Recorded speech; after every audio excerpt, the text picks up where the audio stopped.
Good morning, welcome to our intellectual quality और learning platform. तो हम अपने डेली करंट अफेयर सीरीज की ओर आगे बढ़ते हैं। उससे पहले कुछ मोटिवेशनल कोट्स के बारे में जानेंगे। मंजिलें बड़ी जिद्दी होती है, हासिल कहाँ नसीब से होती है, मगर वहाँ तूफान भी हार जाते हैं जहाँ कश्तियाँ जिद पर होती है। तो इसलिए आप निरंतर प्रयास करते रहिए, अपनी सफलता की ओर जिद पे करे रहिए, सफलता एक दिन अवश्य मिलेगी। तो इसी के साथ हम अपने डेली करंट अफेयर सीरीज की ओर आगे बढ़ते हैं। उससे पहले आप सभी लोग टेलीग्राम ग्रुप पर जुड़ जाइएगा। यहाँ पे आपको सारे पीडीएफ प्रोवाइड होंगे हमारे यूट्यूब सेशंस के। तो चलिए 23 फरवरी 2024 के सारे करंट अफेयर्स को हम डिटेल में कवर करेंगे, तो वीडियो के अंत तक बने रहिएगा।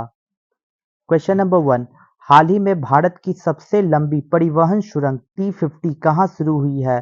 तो राइट आंसर होगा जम्मू एंड कश्मीर। जम्मू एंड कश्मीर में इंडिया का लॉन्गेस्ट ट्रांसपोर्ट टनल, जिसका नाम T50 रखा है, इसका शुभारंभ जम्मू एंड कश्मीर में किया गया। जैसा कि आपको इमेज में दिख रहा है, इस टाइप का टनल बनाया गया है जो इंडिया का सबसे लॉन्गेस्ट ट्रांसपोर्ट टनल है, जिसका नाम T50 रखा गया है, जो जम्मू कश्मीर में बनाया जा रहा है। तो जानते हैं इसके डिटेल पॉइंट्स के बारे में। भारतीय प्रधानमंत्री नरेंद्र मोदी ने उधमपुर श्रीनगर बारामूला रेल लिंक पर देश की सबसे लंबी रेलवे सुरंग का उद्घाटन किया, जो 12.77 किलोमीटर लंबी सुरंग, जिसे T50 के नाम से जाना जाता है। यह सुरंग बनिहाल खाड़ी शुंबर संगलदान खंड का हिस्सा है, जो बारामूला से संगलदान तक ट्रेनों को चलाने की अनुमति देता है। यह खंड भारत को कश्मीर से कन्याकुमारी तक ट्रेन चलाने के लक्ष्य को साकार करने के एक कदम और करीब लाता है। तो आपको ये पॉइंट्स को याद रखना होगा कि जम्मू कश्मीर से लेकर कन्याकुमारी तक एक रेलवे टनल का शुभारंभ किया जाएगा। तो उसका शुभारंभ हो चुका है, जो जम्मू कश्मीर में इंडिया का सबसे लॉन्गेस्ट रेलवे टनल बनाया गया है, जिसका नाम रखा गया है T50, जो कहां से कहां तक चलेगी, उधमपुर से श्रीनगर बारामूला रेल लिंक तक इसको ज्वाइन करेगी, जो 12.77 किलोमीटर लंबा टनल है। इसका उद्घाटन हमारे प्रधानमंत्री नरेंद्र मोदी जी के द्वारा किया गया, और ये हमारे इंडिया का सबसे लॉन्गेस्ट रेलवे टनल के रूप में बन के बाहर उभरा है, जिसका नाम T50 रखा गया। नेक्स्ट चलते हैं क्वेश्चन नंबर 2 की ओर। हाल ही में देश के पहले स्किल इंडिया सेंटर का उद्घाटन कहाँ किया गया? तो राइट आंसर होगा उड़ीसा। उड़ीसा स्टेट में फर्स्ट स्किल इंडिया सेंटर का इनॉग्रेट किया गया, उद्घाटन किया गया है उड़ीसा राज्य में। तो जानते हैं इसके डिटेल पॉइंट्स के बारे में। केंद्रीय शिक्षा और कौशल विकास एवं उद्यमिता मंत्री श्री धर्मेंद्र प्रधान जी ने 20 फरवरी 2024 को उड़ीसा के संबलपुर में देश के पहले कौशल भारत केंद्र का उद्घाटन किया। इसी के साथ श्री अतुल कुमार तिवारी, सचिव कौशल विकास और उद्यमिता मंत्रालय, सीईओ एनएसडीसी और MD NSDC international Shri Vedmani Tiwari और अन्य गणमान्य व्यक्ति इस कार्यक्रम में उपस्थित थे। इसी के साथ यह पहल मीडिया और मनोरंजन, चमड़ा, पर्यटन और आतिथ्य और आईटीआईटीईएस जैसे उच्च मांग वाले व्यवसायों में युवा शक्ति की क्षमताओं और ज्ञान का निर्माण करने के लिए डिजाइन की गई है। तो आपको ये पॉइंट्स को याद रखना होगा कि स्किल डेवलपमेंट एंड एंटरप्रेन्योरशिप हाल ही में उद्घाटन किया गया, कहाँ पे? तो उड़ीसा स्टेट में इसका उद्घाटन किया गया। तो चलते हैं नेक्स्ट क्वेश्चन नंबर 3 की ओर। हाल ही में हिमालयन बास्केट किसने लॉन्च किया है? तो राइट आंसर होगा उत्तराखंड। उत्तराखंड स्टेट के द्वारा लॉन्च किया गया हिमालयन बास्केट। जानते हैं आखिर हिमालयन बास्केट क्या है? उत्तराखंड के मुख्यमंत्री पुष्कर सिंह धामी जी ने 18 फरवरी 2024 को अपने आवास पर हिमालयन बास्केट का शुभारंभ किया। इसी के साथ हिमालयन बास्केट का औपचारिक रूप से उत्तराखंड में भी लॉन्च किया गया है, जो मुख्यमंत्री कार्यालय से जारी एक विज्ञप्ति में कहा गया है कि हिमालयन बास्केट की शुरुआत 2018 में सुमित और स्नेहा थपलियाल ने की थी। इसी के साथ मुख्यमंत्री ने कहा कि सरकार और जिला प्रशासन के सहयोग से उन दोनों को बागवानी कोल्ड स्टोर लीज पर मिल गया है। मुख्यमंत्री ने कहा कि हमारी सरकार इस क्षेत्र में काम करने वालों को प्रोत्साहित करने के लिए प्रतिबद्ध है। तो आपको ये पॉइंट्स को याद रख चलना होगा कि उत्तराखंड के सीएम पुष्कर सिंह धामी जी के द्वारा हाल ही में लॉन्च किया गया हिमालयन बास्केट, ये एक ऐसे छोटे छोटे स्कीम है जो आपको कवर करके चलना होगा, क्योंकि इसका डिटेल नहीं पढ़ना है मुझे, तो करंट अफेयर्स के माध्यम से आपको ये बस पॉइंट्स याद रखना होगा कि उत्तराखंड के द्वारा हाल ही में लॉन्च किया गया हिमालयन बास्केट किस स्टेट से बिलोंग रखती है? तो उत्तराखंड हमारा राइट आंसर हो जाएगा। तो नेक्स्ट चलते हैं क्वेश्चन नंबर 4 की ओर। हाल ही में चर्चित आईबीएसए फंड का गठन कब किया गया था? तो राइट आंसर होगा 2004। 2004 में इसका गठन किया गया था। यह है आईबीएसए फंड। तो जानते हैं इसके डिटेल पॉइंट्स के बारे में कि आखिर क्या है और क्यों न्यूज में ये आया है। तो भारत ने ब्राजील और दक्षिण अफ्रीका के साथ संयुक्त रूप से स्थापित गरीबी और भूख उन्मूलन कोष आईबीएसए फंड में $1 मिलियन का योगदान दिया है, जो संयुक्त राष्ट्र में भारत की अस्थायी प्रतिनिधि रुचिरा कंबोज ने दक्षिण दक्षिण सहयोग के लिए संयुक्त राष्ट्र कार्यालय के निदेशक दीमा अल खिताब को इस राशि का चेक सौंपा है। इसी के साथ गरीबी और भुखमरी उन्मूलन के लिए भारत, ब्राजील, दक्षिण अफ्रीका फंड संयुक्त रूप से मार्च 2004 में स्थापित किया गया था और 2006 में चालू हुआ। इस फंड का उद्देश्य यह है कि अनुकरणीय और लक्ष्य आधारित परियोजनाओं की पहचान करना है, जिन्हें विकासशील देशों में मांग के आधार पर लागू किया जा सकता है। तो आपको ये पॉइंट याद रखना होगा कि आईबीएसए फंड 2004 में बना था। आईबीएसए का फुल फॉर्म क्या है? आई से इंडिया, बी से ब्राजील, एस से साउथ अफ्रीका। तो ये 3 कंट्री मिलकर एक फंड की निर्माण की, जो इसकी स्थापना 2004 में की गई और ये ऑपरेशनल 2006 से हुआ।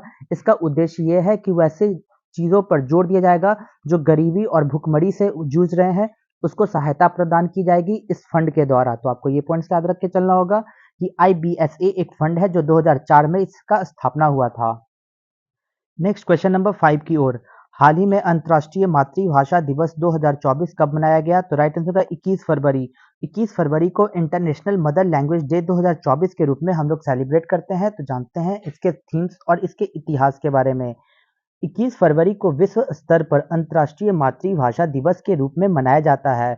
इसका आयोजन भाषाई और सांस्कृतिक विविधता और बहुभाषावाद को बढ़ावा देने के लिए किया जाता है, जो 21 फरवरी 1952 को बंगाली भाषा आंदोलन के दौरान बांग्लादेश के कई छात्रों द्वारा किए गए बलिदान की याद दिलाता है। तो आपको ये पॉइंट्स को याद रखना होगा कि पहली बार बांग्लादेश में बंगाली भाषा को लेकर आंदोलन किया गया था 21 फरवरी 1952 को, और उनके बलिदान को याद दिलाता है। तो इसी वर्ष हर वर्ष हम लोग 21 फरवरी को मदर लैंग्वेज डे के रूप में सेलिब्रेट करते हैं और इसको अंतर्राष्ट्रीय रूप से मान्यता प्राप्त की गई। तो यह अंतर्राष्ट्रीय मातृभाषा दिवस 2024 का थीम क्या रखा गया? तो बहुभाषी शिक्षा अंतर पीढ़ीगत शिक्षा का एक स्तंभ है, जो इस वर्ष इसका 25वां संस्करण आयोजित किया जा रहा है। तो आपको ये पॉइंट्स को याद रखना होगा कि इस वर्ष इंटरनेशनल मदर लैंग्वेज डे की थीम रखी गई multilingual education is a pillar of intergenerational education. तो इस बार इसका 25th एडिशन को सेलिब्रेट किया जा रहा है और इसको पूरी दुनिया भर में इंटरनेशनल रूप से मदर लैंग्वेज डे हर वर्ष हम लोग 21 फरवरी के रूप में सेलिब्रेट करते हैं। और इसी के साथ आपको ये भी पॉइंट याद रखना होगा कि सबसे पहला बांग्लादेश में बंगाली लैंग्वेज को लेकर इसका मूवमेंट, इसका आंदोलन शुरू किया गया था 21 फरवरी 1952 से। तो चलते हैं नेक्स्ट क्वेश्चन नंबर 6 की ओर। हाल ही में अंतर्राष्ट्रीय सौर गठबंधन का 119वां सदस्य कौन बना है? तो राइट आंसर का माल्टा। माल्टा बना है हाल ही में आईएसए इंटरनेशनल सोलर अलायंस के 119वां मेंबर के रूप में माल्टा बन के आया है। तो जानते हैं इसके डिटेल पॉइंट्स के बारे में। विदेश मंत्रालय ने कहा कि माल्टा 20 फरवरी 2024 को अंतर्राष्ट्रीय सौर गठबंधन में शामिल होने वाला 119वां देश बन गया है, जो माल्टा के विदेश मंत्रालय के स्थायी सचिव क्रिस्टोफर कटजर ने आईएसए फ्रेमवर्क समझौता पर हस्ताक्षर किए। इसी के साथ राष्ट्रीय राजधानी में डिपॉजिटरी के प्रमुख और संयुक्त सचिव आर्थिक कूटनीति अभिषेक सिंह की उपस्थिति में समझौते पर हस्ताक्षर किए गए। तो आपको ये पॉइंट्स को याद रख के चलना होगा कि इंटरनेशनल सोलर अलायंस का 119वां मेंबर कौन बना है? तो राइट आंसर होगा हमारा माल्टा। माल्टा कंट्री बनी है 119वां मेंबर किसकी? तो इंटरनेशनल सोलर अलायंस की। तो चलते हैं इसी के साथ क्वेश्चन नंबर 7 की ओर। हाल ही में बहुराष्ट्रीय सैन्य अभ्यास शांति प्रयास 4 कहाँ शुरू हुआ है? तो राइट आंसर होगा नेपाल। नेपाल में शुरू हुआ है शांति प्रयास 4 एक्सरसाइज। तो जानते हैं इसके डिटेल पॉइंट्स के बारे में। तो ये एक बहुराष्ट्रीय सैन्य अभ्यास है जिसका नाम है शांति प्रयास 4, जो नेपाल में 20 फरवरी 2024 को काठमांडू के वीरेंद्र शांति ऑपरेशन प्रशिक्षण केंद्र में शुरू हुआ। इसमें भारत, बांग्लादेश, नेपाल, पाकिस्तान, श्रीलंका और थाईलैंड समेत 19 देशों के 1125 सैन्य कर्मी भाग लेंगे।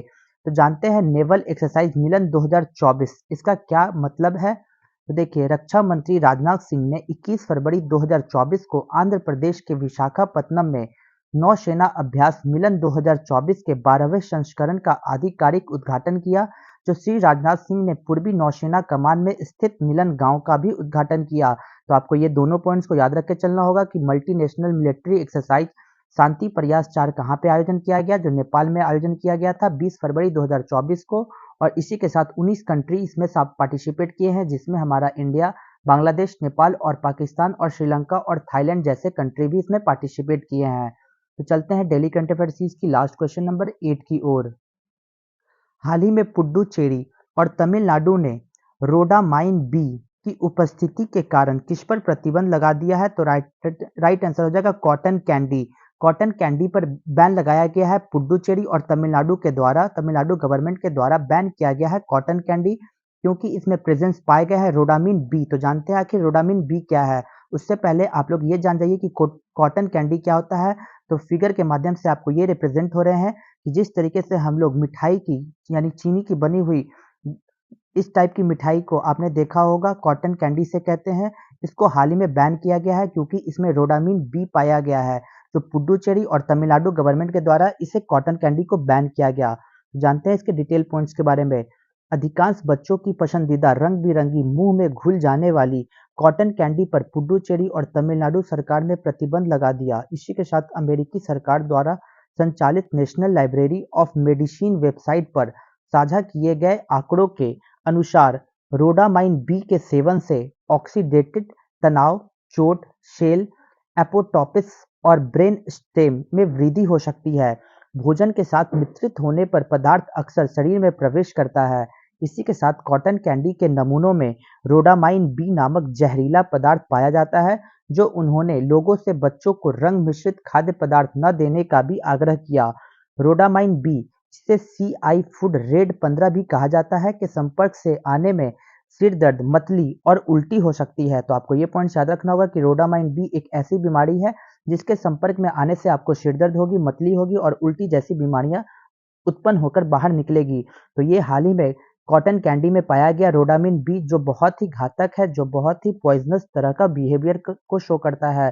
तो इसी रोडामिन बी को देखा गया इस कॉटन कैंडी में। तो इस कॉटन कैंडी को पुडुचेरी और तमिलनाडु गवर्नमेंट के द्वारा इस कॉटन कैंडी को बैन कर दिया गया। तो आपको ये पॉइंट्स को याद रख के चलना होगा। तो यहाँ तक हमारा डेली करंट अफेयर सीरीज खत्म होता है। तो चलते हैं अपने रिवीजन बैच की ओर।